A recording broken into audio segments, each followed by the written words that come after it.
Yeah, so now that I have that scale loaded up, I'm gonna go ahead and just lay out some chords. So then just do like a triad, flip the middle note up, and then do the same thing for that second chord, and then go in, kind of break these up, and just lay out some triplets.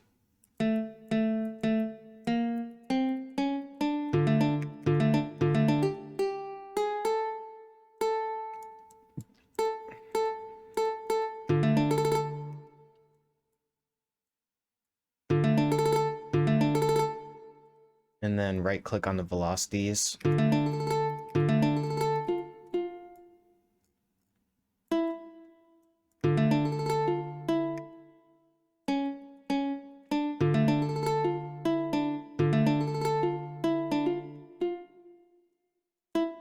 So that's pretty cool, and then I'll need to fill in this bottom section with some other notes.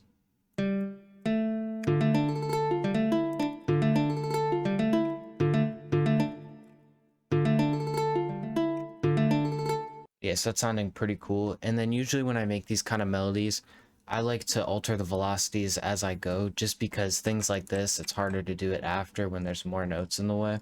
And then I'm going to normalize these.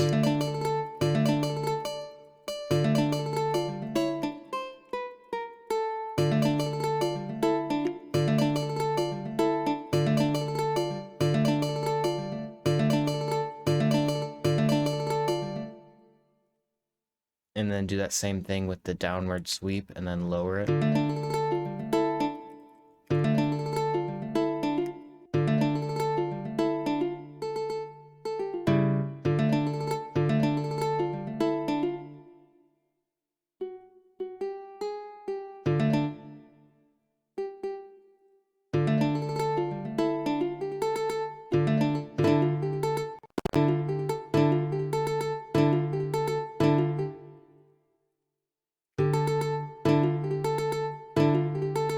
So I'm just going to listen to this first half, see how it sounds.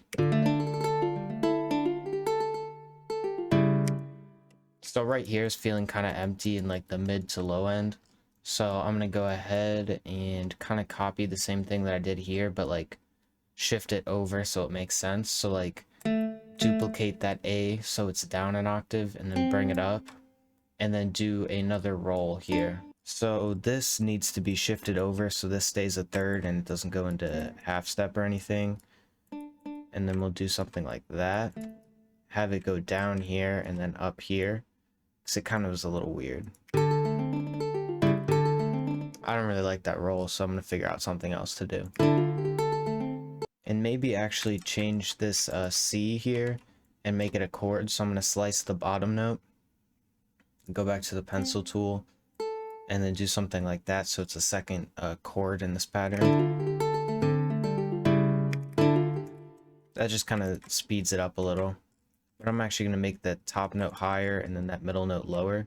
I'm actually going to lower the BPM because it's getting a little bit fast. Yeah, so that sounds pretty cool. And then we can go and kind of repeat the same process for the second half. But just to save some time, I'm going to go ahead and just copy this over and then adjust the notes.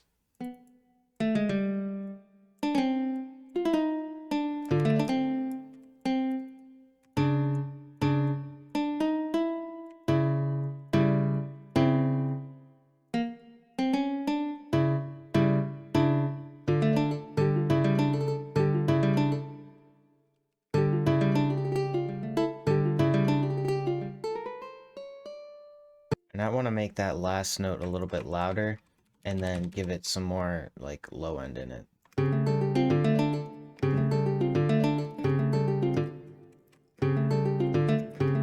And then maybe even lower the BPM just a touch more.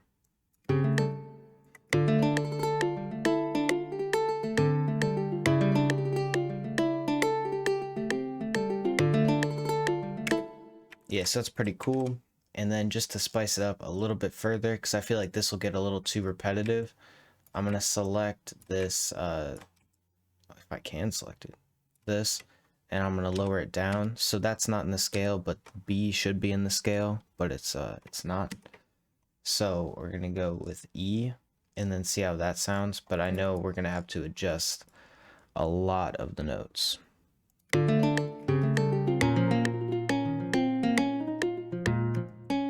It's just kind of tedious. And then this sounds a little like too deep, too dark. So I'm gonna go ahead and kind of move the notes around even some more just to kind of fix that. So maybe this goes up, this goes up, this goes up to like G.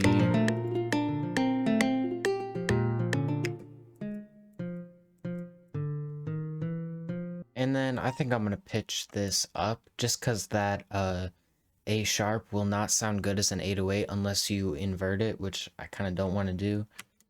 So that'll sound good as a C, but C sharp would just be a little bit better.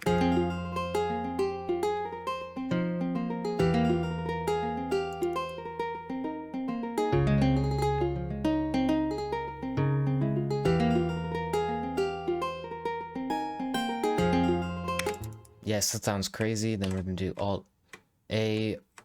Control A, Alt S to strum. Just do very slight strum. And then Alt R just to kind of mess with the velocities a little further. But just a touch, because I already did all that adjustment. And then something I've been adding to these kind of melodies is actually going and finding a one-shot, like a one-shot guitar kind of thing, and then doing slide notes with it. So I'm going to find a one-shot that I like. So I think that Glow, Kyoto, don't really know what that instrument is, but sounds cool. So I'm just going to lay out a simple pattern with glide notes.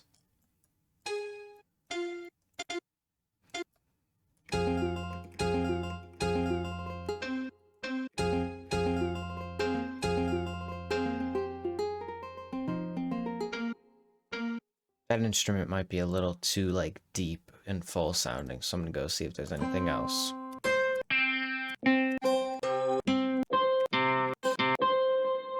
Let me go back into here. Oh, that sounds cool.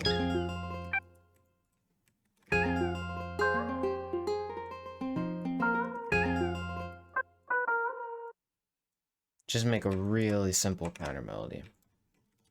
And then switch the notes around so it doesn't get boring. And then go ahead and grab a string from Omnisphere. Probably the old orchestra one. That's the one I like to use because it sounds already kind of like dirty and detuned. And then probably just copy the bass notes and then put them up an octave. We copy that, go down, copy that, go down, and then go back up. Control A, put it up an octave, see how that sounds. Should sound pretty good.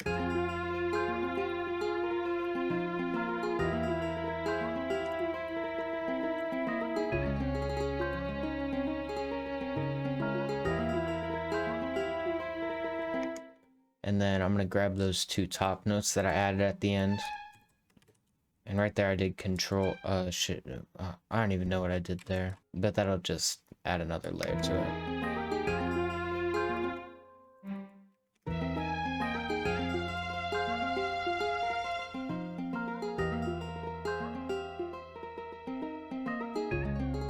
And then we do need some kind of low end because it's very high pitched. So I'm gonna grab a piano, and kind of what I do in the other videos that are similar to this is I use the piano as kind of a bass because I feel like synth basses don't fit and acoustic basses don't fit for these kind of melodies. So I end up just going in and grabbing the wash piano, which is a great one. It has a ton of reverb. And then I'll just go ahead and copy the bass notes again. Note at the end, Control L, put it down an octave.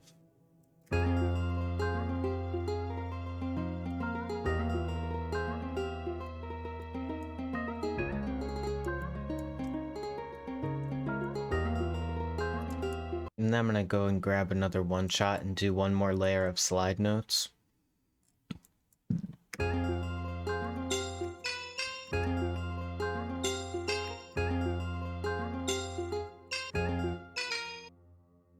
And how I make these things slide notes is you can go up here and click and it'll turn into a slide note. But usually I'll just lay it out, double click on the note and then click right there and then accept.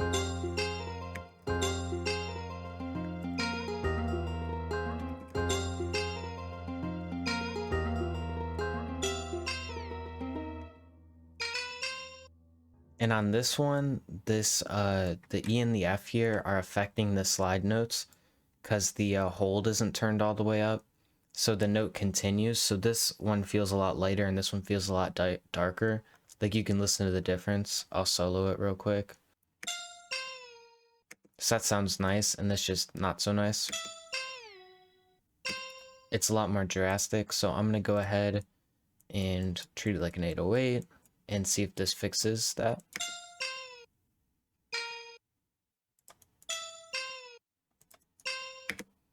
Yes, that fixed it. But then we're gonna have to go in and add a reverb when we mix to just kind of make that sound a little better.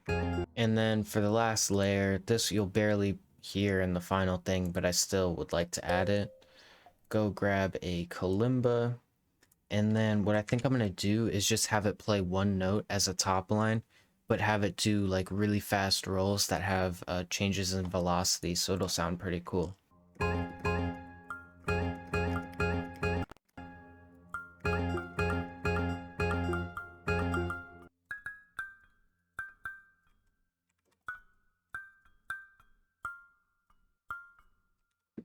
So see how that sounds. And then this should go down in velocity. And then I don't like that E, so I'm gonna put it down to this D. Yes, that sounds cool, but I want this to go up. And then just go through and kind of do the velocity change that I was talking about. So making some things decrease, this one will increase, this one will decrease, and then some of them will stay the same, copying it over. It should be fine and sit in the background as a nice little top line. And then maybe this last one goes up. So I'm gonna go ahead and mix this, and then I'll let you know what I do in a second. But it'll probably be like a lot of putting detune and chorus on things, and then panning some things right and left. Like I know I want to make these two things opposite each other because they're very similar, but they do sound nice together. Alright, so I just finished the mix. It's really simple. So on the main guitar, low cut, a little bit of reverb, turn the decay up just a tiny bit so it doesn't get over reverby. Chorus turned down on the default preset, and then an imager, but I don't have it boosted up all the way. It's just kind of like a little bit wider.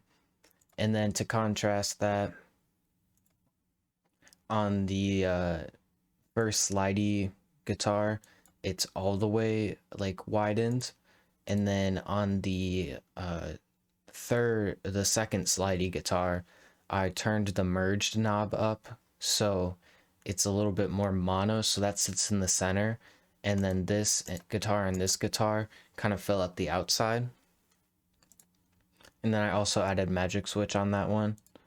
And then on the string, I cut the lows and dipped out of the highs just because it makes it feel a little bit older. Then on those mallets, did pancake on the big boy preset and then had it on 2 bars. And then just kind of cut the lows on the piano so the 808s can still play when that piano's in. So I'm gonna go ahead, split by channel, drag this all in, and then go like this. And then what I'm gonna do is select that, and then something I've been doing for these to kind of give the main guitar a little bit more depth is putting on halftime, just the 1 bar preset, but turning the mix down to like 10 to 20%. So I'm just gonna split the difference and do 16. And then I'm gonna have that come on when the piano's not in.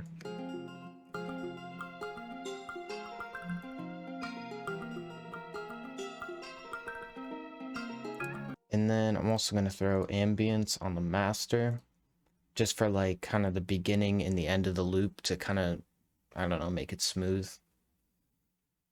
and then do that same thing, create automation clip. And then the last thing I'm going to do is just select this portion here.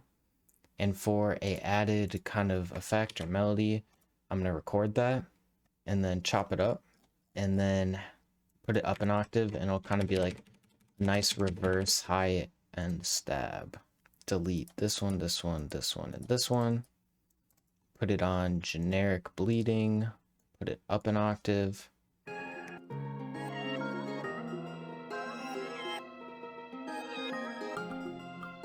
And then just turn down the volume. And then just have that come in every time there's going to be like a change. So something like that. So right here, the change would be the drums dropping. Right here, maybe the drums get simpler. Here, maybe they more get complex. And then here it goes back into like the intro, or kind of, I think it's called the bridge section. Last thing, copy over the stems. All right, so now that's all exported, so we can turn off the ambience, solo this, normalize it,